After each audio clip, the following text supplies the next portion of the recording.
in the past selalu kalau ada orang yang lebih pintar atau lebih baik itu, ya udah aku gak mau compete, I run away. That's always happened to me.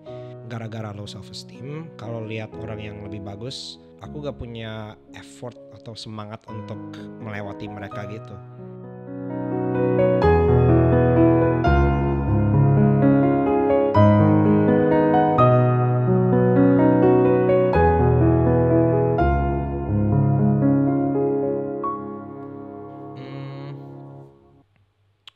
Jujur, I was sad for a while, dan itu sepanjang semester aku selalu kayak agak galau gitu, like nggak gitu mood untuk lakuin apa-apa. I don't really have this drive to do something, you know. Tapi kayak I did talk about it with my mom, dan pernah ya aku jadi keinget waktu SEAL sama waktu kita di Sumba, karena itu happen beforehand kan. Itu kan anak-anak itu they're so innocent. True. Dan aku keinget momen itu, the one day aku kayak, ini anak-anak kayak bener-bener they don't care, mereka cuman mau disayang, karena mereka mau diprotekkan. They're smaller, dan so they look up to us. And that's partially the reason kenapa aku mau jadi guru sekolah minggu, because karena memang anak-anak ini kayak bener-bener a seed full of hope. Dan ketika mereka lihat melihat ini my brother, mereka gak compare tuh. I mean, ada yang compare sih, tapi kayak mereka bener-bener lihat I look up to this person gitu. And they're honest, you know. Kids are like very honest. Too honest sometimes. Gak apa-apa. They're very honest. Jadi ya, we're all looking for kayak a type of love, kayak cinta atau kasih. Makanya I always want the fame, I always want the glory kan. Meskipun sekalipun ya tugasnya gak gampang-gampang. Dan memang those kids waktu kita hangout di Sumba, waktu hangout di SEAL itu, I feel loved by them. Dan I don't have to compare myself to my brother kok. I don't have to be better than my brother kok. Di dalam situ kayak kita dalam satu pelayanan, kita memang unik-unik, tapi kayak gak sampai I'm better or he's better gitu, gak ada. Jadi benar-benar we're just different aja. Iya, we're just different. Dan I feel like itu click me, kayak people always compare twins like, oh berarti sama, ininya harusnya sama. Tapi kayak sebenarnya God put us in different fields for a reason. True. That's true. And makanya sekarang I'm still thriving. In fact, I'm doing a lot better than last semester. Kayak sekarang aku mulai join MUN competitions. And that's kind of separated me from my brother and my school community, because sekolah itu kayak agak kurang bagus. Like they're always comparing. I don't really like the people in our school. I mean, I do have good friends in our school, obviously. I do. Tapi kayak in my own kayak MUN scope, I have my own friends di sana, dan rasanya kayak I can be free, you know, dari all the comparisons. Dan memang aku like I'm my own person. Oke, mungkin for the context buat orang yang nggak tahu, MUN itu apa ya? Sorry. MUN, Model United Nations. Puji Tuhan, makin nggak ngerti. Jelasin atuh, bukan kasih kepanjangannya. Oke, jadi kurang lebih UN kan kayak PBB. So, yeah, I'm getting there. Jadi itu simulasi PBB. Kita ada di council room, itu kita rapatin tentang suatu topik yang dikasih. Nggak, maksudnya itu kayak a competition kah? Atau itu kayak satu community kah? Atau kayak itu satu kayak cruise les kah? Oh, it's a competition, tapi kayak community-nya juga ada gitu. Oke, berarti it's community yang ada competition-nya. Yeah. Oke, berarti MUN itu ada satu komunitas di mana mereka kayak trying to represent PBB, benar? United Nation kan kayak gitu. Dan di situ kalau nggak salah ada how debate competition kayak gitu intinya. Lumayan ya kan? debate, ya. Yeah, jadi itu actually a community, benar kan? Oke, jadi community yang di luar dari sekolahan. Iya. Oke, sip. MUN itu komunitas guys. Kalau mau di search, kalau masih nggak ngerti, nanya dia aja deh. Gue di sini nanya aja nggak ngerti, gue juga gimana. Oke, jadi it's a community dan di situ ada competitionnya juga. Dan itu yang separate lo karena itu di luar dari sekolah kayak gitu, bener? Oke. I mean we have our own MUN club in school. And ya orang-orangnya lumayan baik-baik juga sih. Oh, jadi itu juga bisa jadi satu klub juga ya kayak gitu ya. Oke. Jadi kalau di MUN itu masing-masing sekolah ada klub-klubnya sendiri dan biasanya lombanya itu they're hosted by these clubs. Ya memang I join really late karena yang aku ketemu itu kayak mereka kayak punya legacy of MUN gitu. Mereka pernah won best delegate berapa kali itu like chairing and all that stuff. Dan I came really late tapi kayak they welcome me regardless toh. Karena in MUN kayak bener-bener orang-orang di sana semuanya friendly gitu. Dan memang the whole point of the community itu buat socialize kan. I mean memang mau solve world problems, wanna be like diplomacy, they wanna promote that.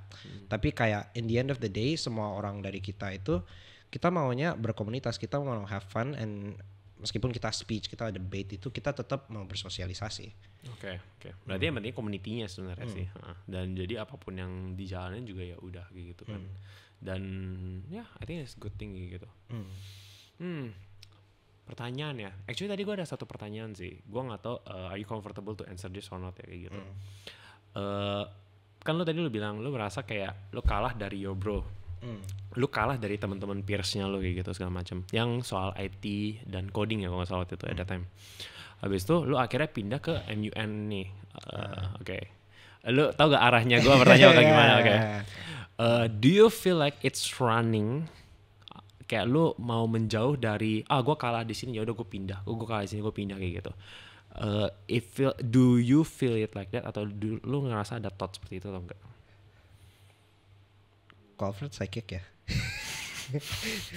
No itu kayak I think itu mindset aku sepanjang umur tahun hidup aku selalu begitu.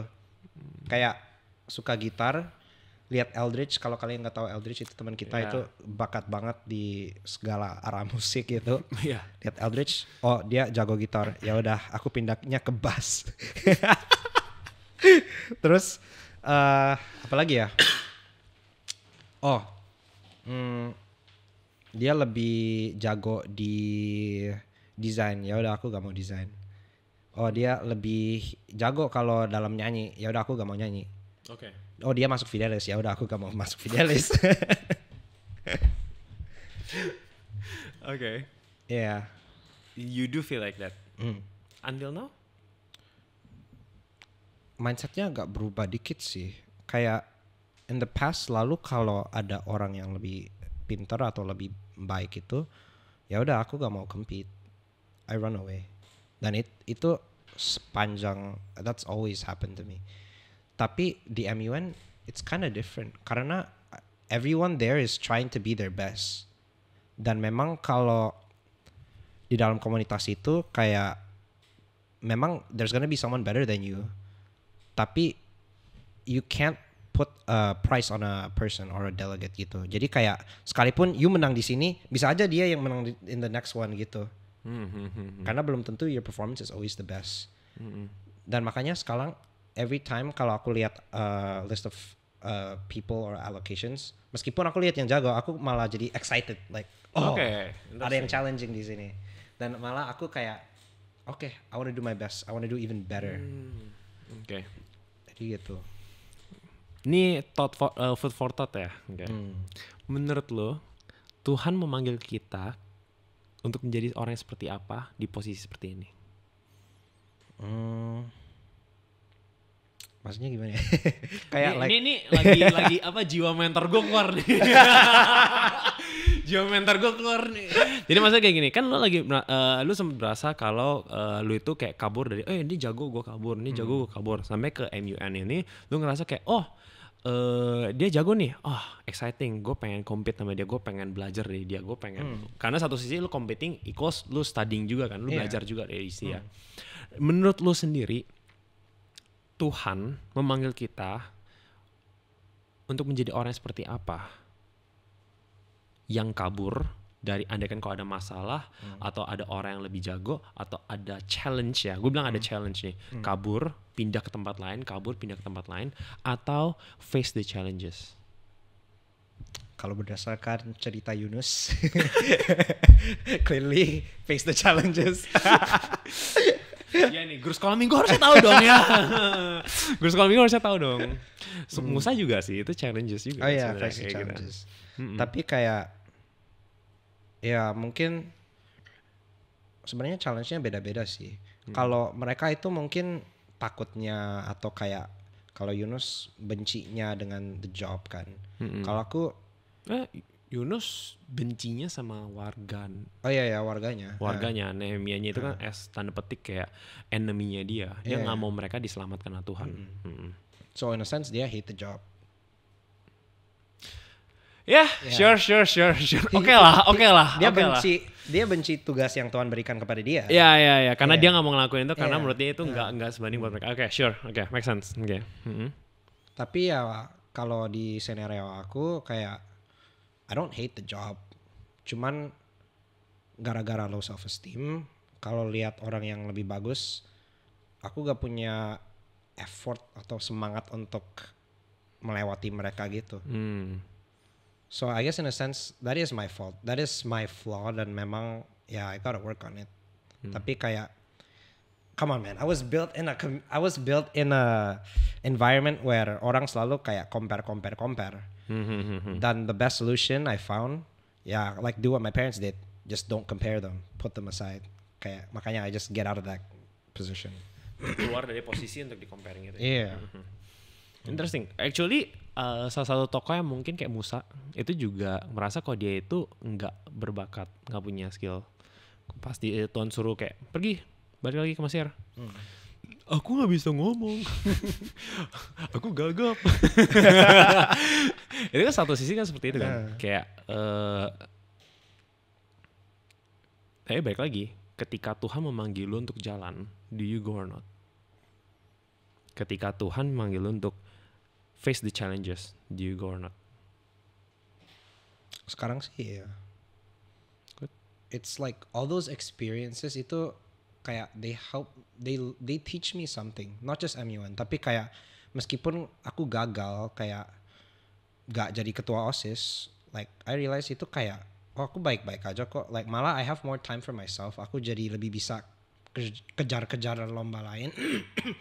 Dan kalau lihat lagi ya memang aku bisa find what I'm really passionate about. Oke. Nice.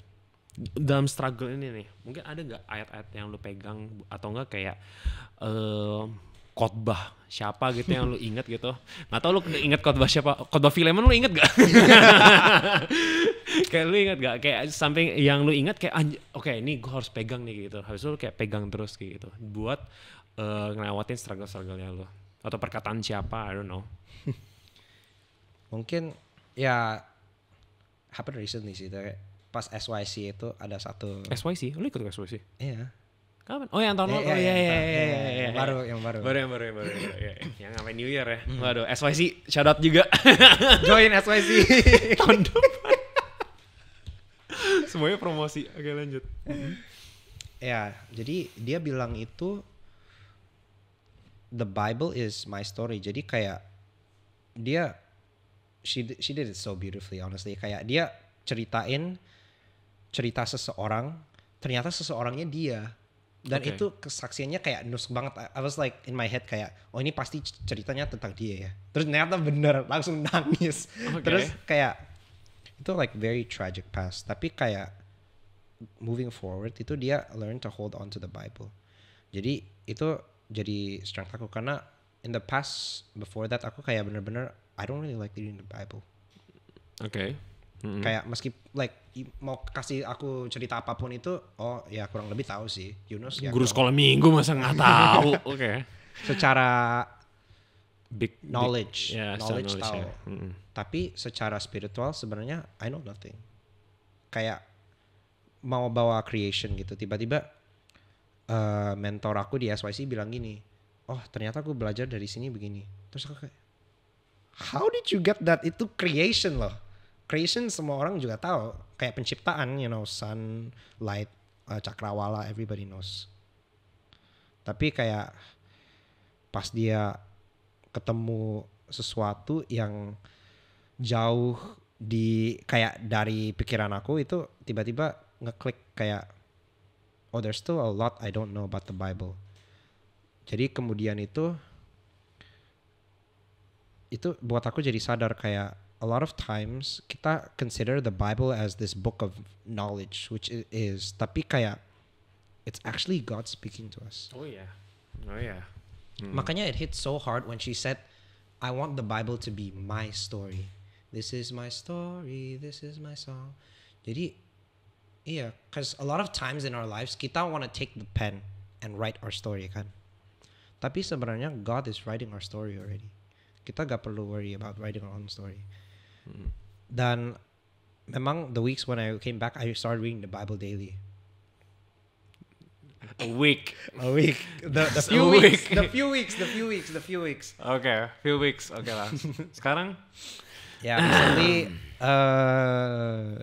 I need to work on that. We're still human. Yeah. Okay. Tapi ya, there is one verse, Psalm 34 verse 4. I sought the Lord, He heard and He answered my prayers. Dan itu kayak, gimana ya, selalu, dan memang sebelum SYC itu, kan like I said, depression syndrome. Jadi kayak bener-bener lowest point, dan aku bahkan ngomong sama Tuhan, I don't really like it. Kayak, aku doa-doa terus tapi kayak gak ada jawabannya gitu. Tapi when after that I found that verse kan, terus di SYC ini, I sought the Lord and He answered all my prayers. Itu kayak benar-benar doa aku kejawab semua. Dan memang kalau kita di dalam tantangan apapun itu, atau we're facing whatever struggles, kayak misalnya di compare, meskipun bukan hal yang benar-benar besar, we can talk to God about it. Tapi kita harus willing to listen. Okay. Jangan kita ngomong-ngomong terus di dalam doa kita, tapi kita gak mau buka Alkitab. Ya gimana mau baca? Like kita gimana mau tahu Tuhan mau apa di hidup kita? Meskipun gak secara langsung Tuhan bilang, Nolan kamu harus begini gini kan.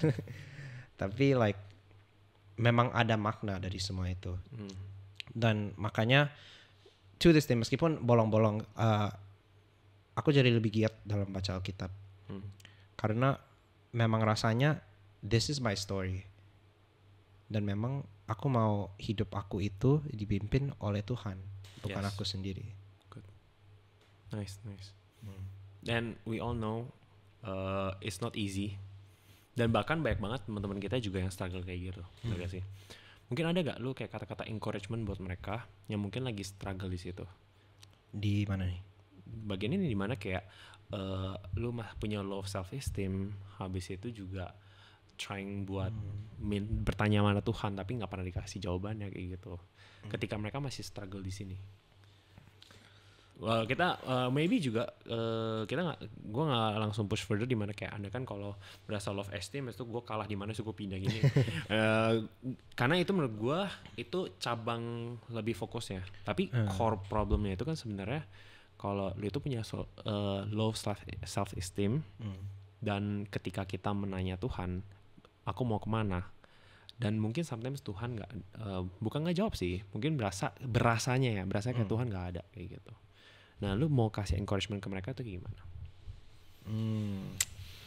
Ini berhubungan dengan public speaking juga sih guys. Jadi it can also be a good tip. Jadi ketika kita, a lot of times kalau kita insecure, apalagi kalau kita di dalam public itu kita takut karena semua orang lihat kita. We feel worried of looking bad. Dan ketika kita udah lihat dengan persepsi, oh you're bad, esteem kita jadi low. Tapi sebenarnya di dunia ini gak ada orang yang liatin kita guys. Sebenarnya semua orang di dunia ini pasti lihatnya muka diri mereka sendiri. Mereka pasti punya ego sendiri, dan ketika mereka lihat kaca itu yang benar-benar mereka mau tinggikan. Jadi sebenarnya orang kasih tahu you're good and stuff itu ya memang ada, dan memang it's love, tapi kayak it's not important.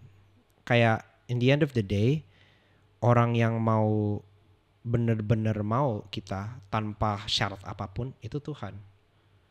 Dan ketika kita lihat diri kita dari kacamata orang lain, we're never gonna find that love or that encouragement that we're gonna get from God. Ketika kita mau dipuji, ketika kita mau dilihat orang lain, atau kita mau terlihat sebagai orang yang baik atau terlihat sebagai orang yang hebat, sebenarnya orang-orang lain itu gak peduli. Ya mungkin ada yang peduli kayak keluarga, tapi tapi kayak Tuhan itu benar-benar melihat kita itu precious. Dan meskipun ada orang yang kelihatannya lebih baik, ada orang yang kelihatannya lebih jago di bidang ini, di bidang itu, Tuhan udah ciptain kita seunik-uniknya kok. Dan pasti ada sesuatu dari mereka itu yang mereka gak punya dan kita punya. Gak mungkin kita diciptakan Tuhan itu gak punya talenta, gak punya apa-apa. Tuhan selalu memberikan kita sesuatu yang kita bisa banggakan. Tetapi jangan taruh your value atau your price itu ke dalam talenta kamu atau ke dalam apa yang kamu bisa lakukan. Karena Tuhan itu created us for the person, dari orangnya. Jadi yang sebenarnya benar-benar valuable, benar-benar berharga itu bukan talenta kita atau apa yang kita bisa lakukan, tetapi diri kita. Dan itu yang Tuhan lihat. Makanya